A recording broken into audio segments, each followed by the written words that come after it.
안녕하세요. 뉴스반장입니다.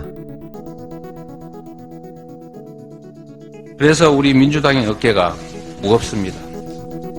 국민의 먹고 사는 문제를 해결하고 특히 정부의 폭압으로 인해서 대한민국의 시스템이 붕괴되고 과거로 퇴행하는 이런 일들을 막기 위해서는 반드시 이번 총선에서 정부의 잘못된 점을 엄히 꾸짖는 심판이 이루어져야 합니다. 그러려면 우리 민주당이 작은 차이를 넘어서서 단결하고 단합해야 합니다.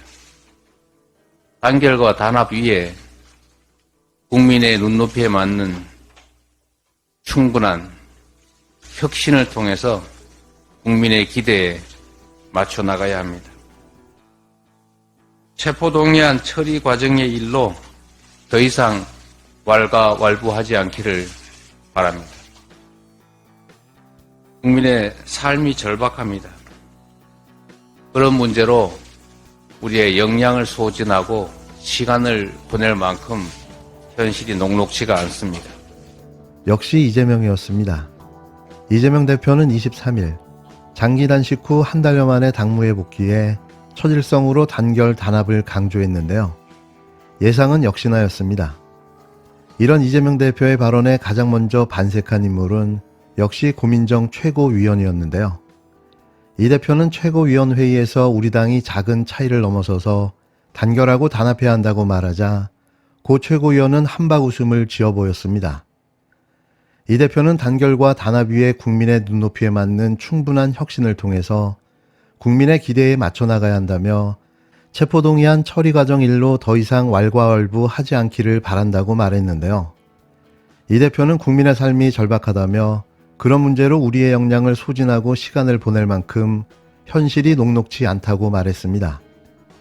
이 대표가 당무에 복귀한 건 병원에 입원한 지 35일 만인데요. 24일간의 장기 단식을 마쳤던 이 대표는 지난달 건강 악화로 서울 중량구 녹색병원으로 이송됐고 이후 단식을 중단한 후에는 자택에서 회복 치료를 이어왔습니다. 이 대표는 이날 국회로 등원해 당무 복귀 선언을 했습니다. 이재명 대표님이 오시길 얼마나 기다려왔는지 모르겠습니다. 대표님의 복귀를 진심으로 환영합니다. 아직은 완전하게 건강이 다 회복되지는 못했지만 수많은 당원들과 그리고 국민들의 열망 속에서 또 응원 속에서 하루속히 완전하게 건강을 회복하시기를 다시 한번 기원합니다. 8월 말에 시작된 대표님 단식부터 약 2달에 걸친 기간 동안 민주당은 거친 바다 한복판에서 거대한 태풍을 만나는 시간이었던 것 같습니다. 때론 배가 부서지기도 하고 칠흑 같은 암흑을 만나 한치 앞을 내다보기 어려울 때도 있었습니다. 다양한 의견이 분출되는 가운데 누구도 완벽하게 만족시킬 수 없는 순간들도 많았습니다. 하지만 처음부터 끝까지 대표께서 놓지 않았던 것은 단합과 단결이었다고 생각합니다. 누구보다 당의 통합을 이야기해온 저로서는 작은 차이를 넘어서자는 대표님의 결단에 진심으로 감사하다는 말씀을 꼭 드리고 싶습니다. 우리가 단결과 단합을 해야 하는 이유는 대한민국을 더 이상 무너뜨려서는 안 되기 때문입니다. 무역협회가 최근 IMF 자료를 인용한 국가별 수출입 통계에 따르면 올 상반기 무역 수지는 누적 약 36조 적자로 집계가 되고 있습니다. 주요 208개국 가운데 200위로 2021년 문재인 정부 시절 18위였던 것에 비하면 180계단 밀려난 것으로 역대급으로 악화된 상황입니다. 고금리의 가계대출 규모까지 연일 증가세를 보이고 있습니다. 5대 주요 은행 가계대출 잔액은 전월 대비 3.4조가 늘었습니다. 중국은 2차전지 핵심 소재인 흑연 수출을 통제하겠다고 발표했습니다. 한국의 배터리 철강에 타격은 우려되고 있습니다. 중국의 흑연 수입을 93.7% 의존하고 있는 국내 기업으로서는 산업계 전반적으로 큰 타격이 우려되는 것은 불보듯 뻔합니다. 뿐만 아니라 YTN을 정권 입맛대로 팔아치우겠다고 하고 여전히 닥치는 대로 사람들을 해임시켜가며 언론 장악을 가속화하고 있습니다. 민주당에게 선택의 길은 없습니다. 민생을 살리고 민주주의를 지키는 마지막 보루이기 때문입니다. 대한민국을 살려야 하는 절박함으로 이재명 대표를 중심으로 한 저희 민주당 지도부는 국민 속으로 국민과 함께 뚜벅뚜벅 가야 되겠다는 다짐을 다시 한번 합니다. 이 대표의 가결파 사면 발언에 고민정 최고위원은 마치 기다렸다는 듯 대표님이 오시길 얼마나 기다렸는지 모르겠다고 말하며 당내 단합과 단결을 강조한 이 대표를 향해 작은 차이를 넘어서자는 이 대표의 결단에 진심으로 감사하다고 밝혔습니다. 그간 어두웠던 표정이 환하게 밝아졌는데요. 너무나도 달라진 고 최고위원의 표정에 할 말을 잃었습니다. 비명계로 분류되는 고 최고위원은 이날 국회에서 열린 최고위원회의에서 처음부터 끝까지 이 대표가 놓지 않았던 것은 단합과 단결이라고 생각한다며 이와 같이 떠들어댔는데요. 이러니 그가 부결표가 아닌 가결표를 던졌다고 의심할 수밖에 없는 거죠. 너의 죄를 사하노라라고 말한 신부님의 말을 들은 양 고 최고위원은 격양됐는데요. 그 죄를 신부님이 사해줬을지는 모르겠지만 다른 사람들은 아닐 수도 있습니다. 한번 밉게 보니 계속 미운 것만 보이게 되는 현상일까요? 전 도통 고 최고위원의 말과 행동이 이해가 가지 않습니다.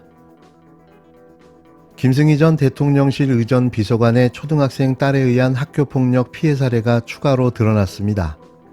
23일 동아일보는 김 전 비서관의 딸이 올해 7월 후배를 때려 학급 교체 처분을 받기 전인 올해 1학기 초 또 다른 피해 학생과 관련한 학교 폭력건으로 신고됐던 것으로 확인됐다고 보도했는데요. 더불어민주당 김영호 의원실 관계자는 동아일보에 김 전 비서관의 초등학교 3학년 딸이 재학 중인 경기모 초등학교에 접수된 학폭 신고는 총 2건인데 모두 김 전 비서관의 딸과 관련됐고 또 다른 학폭 신고 사안은 같은 반 학생과의 말다툼 및 언어폭력 건으로 파악하고 있다고 전했는데요. 관련해 경기도청 관계자는 김 전 비서관 딸이 2학년 후배를 리코더로 때린 학폭 외에 또 다른 학폭이 있었다. 피해 학생은 동일하지 않다고 밝혔습니다. 당시 학폭위 개최 요청이 이뤄지지 않아 학교장 자체로 해결돼 종결된 건으로 안다며 학생들 간 관계 회복, 화해가 이뤄진 것으로 알고 있다고 말했습니다. 용산에서는 몇 시간 만에 지금 사표를 수리를 했거든요. 사표를 네. 수리하면 감찰 대상이 아니게 되는 거죠. 감찰을 안 하게 되는 거죠. 이제 사표 수리를 하면 이제 공직자가 아니니까 감찰 대상이 아닌 거죠. 그러면 이 문제는 묻혀지는 겁니까, 그러면? 저는 일단은 묻혀지지 않게 저희가 분명히 계속 조사를 할 텐데요. 네.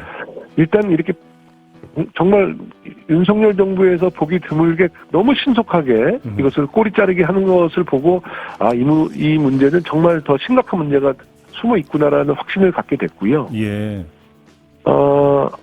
대통령실에서 제가 폭로하기 전에 네. 이미 알고 있었다는 거거든요. 김영호 의원이 국정감사 때 폭로할 것이다라는 것을 알고 있었다는 얘기입니다. 그걸 어떻게 알고 있었어요? 이게 이제 교육청에서 우리가 일부 자료를 받았는데요.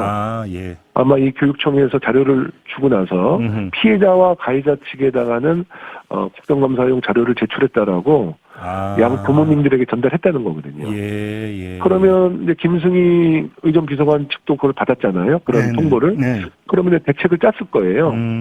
대책을 짰는데 분명한 것은 이것을 실제로 공직기강 차원에서 강도 높은 조사를 하게 되면 더 큰 비위나 뭐 어떤 사건이 나올 수 있으니 굉장히 더 이상 심각한 일을 확산되지 않도록 저는 이것을 차단했다고 보는 거고요.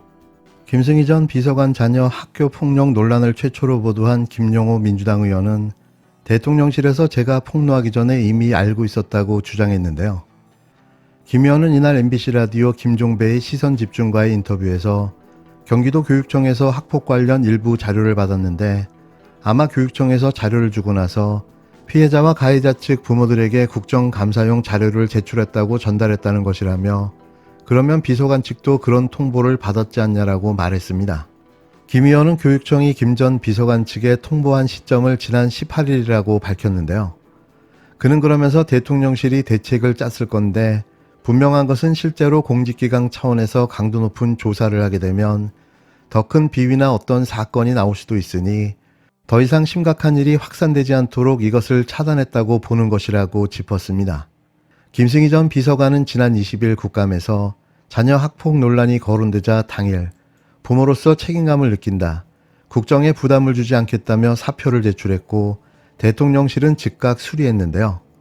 김영호 의원은 사표를 수리했기에 대통령실에서 더 이상 조사할 수 없다며 경기도 교육청에서 얼마만큼 실효성 있는 조사를 할지는 의문이라고 지적했습니다. 그러니까 사전에 김승희 비서관은 딸 학폭 사건을 알고 있었고 이게 문제가 되면 바로 사퇴하기로 작전을 짜놓고 있었다는 건데요. 그래서 그토록 빠른 사퇴가 가능했던 거죠. 이건 꼬리 자르기 수준이 아니라 사건을 은폐하기 위한 범죄 행위에 가까운데요. 대체 이 정부는 어디까지 바닥을 쳐야 그 끝을 볼 수 있을까요?